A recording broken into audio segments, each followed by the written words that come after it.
big emphasis for you, or just for the team? I mean, in this week, was it just that rest and recovery aspect? Was it, free throws after the way Georgia Tech went? I mean, what have you guys sort of focused on the most? We just got back to, in a little bit of individual workouts and mixed in with some conditioning also because we did have, more time off than we've ever had. Then 2 days in a row basically having off. After we had individual Saturday, we did a little bit of conditioning, which was good for us. We needed it. But we just been focusing on making sure that we refine our skills on the court while, maintaining our endurance at the same time. So. Maybe studying the last Clemson game, what do you feel, I guess what sticks out about that game? What do you feel like you guys can learn from that one to apply to this one? How to make sure that we punch first, swing first, and know how to take a punch as well. Knowing how to know game situation. They got out on us early, and at no point did anybody come together and kind of, lock in and say, let's start over. Let's refocus. We're in a lapse right now. We're down a little bit. Don't want to become down more. So I think we just learned that, and then honestly, it was just little plays that we need to execute better. Miss shots, miss wide open shots, miss defensive assignments, stuff that we worked on all the time before that game that we need to clean up. So. You guys didn't have Audis and Terrell played, I think, 4 minutes in that game. How much just having them back maybe help, especially when it comes to rebounding? It helps a lot. Terrell, he's just a force around the paint, especially on defense. He does a good job of blocking shots. And then on any team, having a guy like Deese back is always going to be a plus. Because he's just a junkyard dog. He doesn't really need the ball to be effective. He just does whatever he needs to do to help the team win. So it's definitely good to have him back. You made a concerted effort this offseason to put more time into your body, into your conditioning.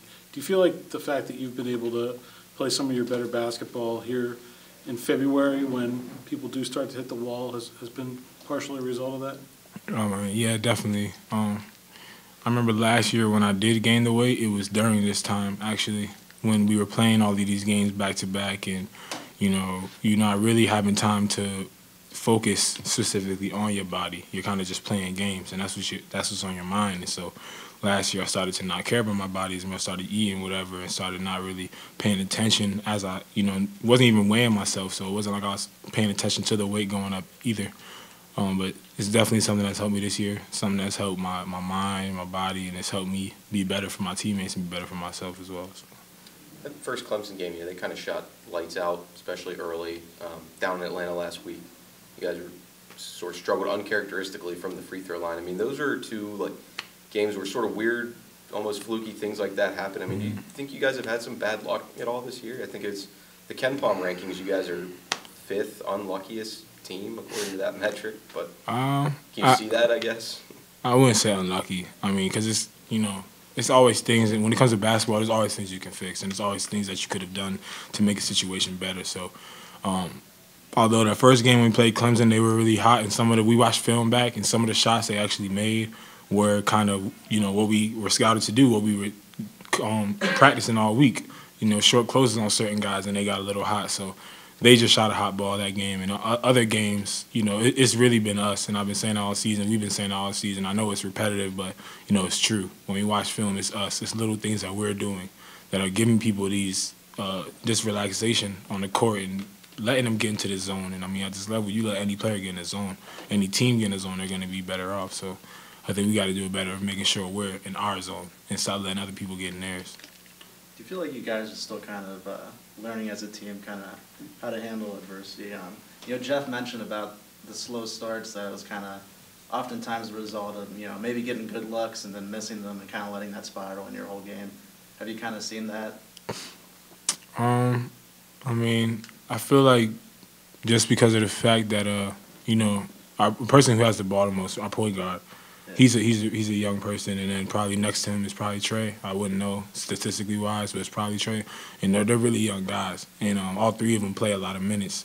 So just there's learning experience that they're going through, and then even sophomores and even me, because this is my second year at this level technically. There's still things that we have not experienced and learned yet. So I mean, it's always going to be growing pains at this level because you have young guys, older guys, new coaches, stuff like this going on. So there's going to be things you haven't experienced yet. But I think you still got to, stay on point and stay true to the things that you practice every day. And I think that's the thing that is more important than anything else. So. You guys have two, seniors, I guess, and a redshirt junior. But like you said, nobody has that depth of experience in this league at this level.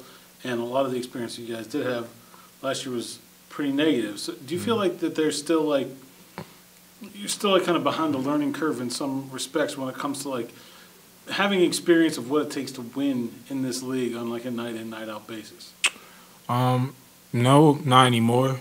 I probably could have said that before we played Louisville at home. But, after that, after the Florida State game, I know what it takes to win. And even being in these close games, the NC State game on the road, I can think back to that game.